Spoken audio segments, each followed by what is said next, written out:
If you like our content, please like, subscribe, and click the notification bell to get alerts when we introduce new videos. Welcome to the demonstration series for the RUCKUS SmartZone controller based on a high-scale deployment of the version 5.2 release. The videos in this series will show you the basic configuration of many aspects of the controller. In this video, I'll provide an example of how to configure an application control policy and apply it to a wireless LAN.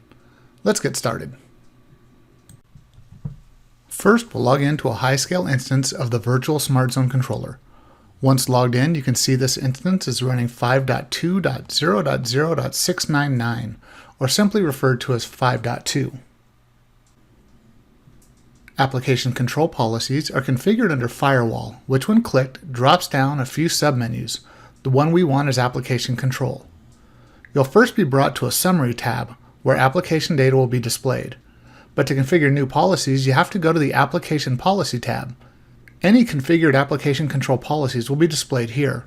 As with most policies, application policies can be applied at the system level or at the partner domain level. New application policies are defined by clicking on the Create button. The first thing you'll need to enter here is a name, as well as an optional description. In this example, I'll create a policy to be applied to a guest wireless LAN, so I'll call it Guest Application Policy.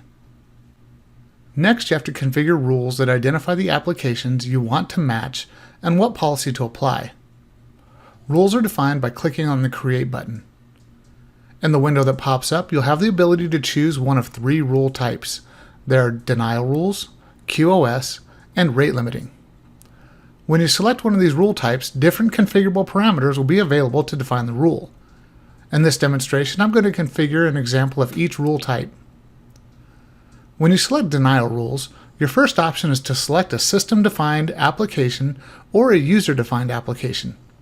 User-defined applications will not be covered here, but suffice to say you can create a user-defined application by clicking the plus sign or select from an already configured user-defined application from the drop-down list. We'll go with the system-defined application type. When you define the application you want to block, you can choose from all applications, which prevents a very lengthy list of available rules, or you can filter the available applications by selecting an application group. Let's say, for example, you want to prevent people from watching Hulu content. You can select audio/video from the first dropdown, then select Hulu from the second dropdown. After that, click OK to save your rule. You click Create again to create another new rule. This time we'll select QoS from the dropdown.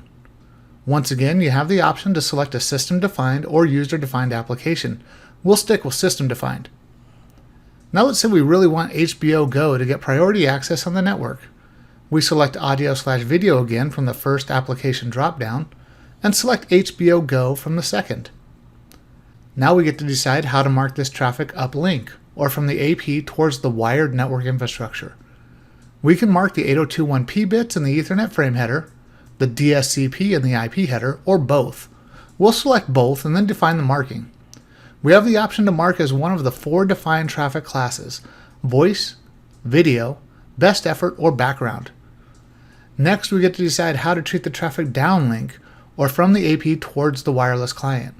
Again, we have the option to mark as one of four defined traffic classes, and this time we'll go with video to help ensure preferential treatment on the wireless network.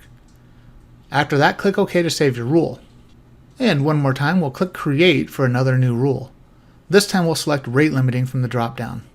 Once again, you have the option to select system-defined or user-defined application, and again, we'll stick with system-defined. This time we're going to ensure Netflix doesn't consume too much of the available bandwidth. We'll select audio-video again from the first application dropdown, and select Netflix.com from the second. Now we get to configure limits on throughput in both an uplink and downlink direction. We'll limit Netflix to 1 megabit per second up to the wired network and 2 megabits per second down to the wireless clients. One last time, we click OK to save our rule. Back here at the policy configuration window, we can see all the rules we've created. We also have two logging options. We can send logging information back to the SmartZone controller, but you should use caution with this because it could generate some very verbose log entries and fill the system log. You can also send them to a remote syslog server. For this option, First, a server must be defined, and second, it may also generate a lot of log data as well. Once all of your settings are completed, click OK to save the policy. Next, we'll apply the policy to a wireless LAN. We'll head over to Wireless LANs. I'll select the guest WLAN that I already have configured, and I'll click the Configure button to open the wireless LAN configuration screen. And scroll down to Firewall Options. By default, wireless LANs have a system default firewall profile applied which does not filter any traffic. In order to apply a single policy to a wireless LAN, you must toggle the Enable WLAN specific switch to On. As you can see, this wireless LAN already has this toggle set to On and already has a Layer 3 policy applied. So all we have to do to apply our new policy is select it from the Application Policy dropdown. Now before we save this wireless LAN configuration, another setting must be modified or at least verified in order for an application policy to function. Application recognition and control must be enabled. This service is the one responsible for the actual identification of traffic. Once enabled, we can click OK to apply the policy to the wireless LAN. If you select the wireless LAN and scroll down to the Firewall Options section, you'll see the policy applied, as well as the enabled status of Application Recognition Control. This concludes a demonstration on configuring an application policy on a high-scale SmartZone controller running Release 5.2. Thanks for taking the time to view this demonstration.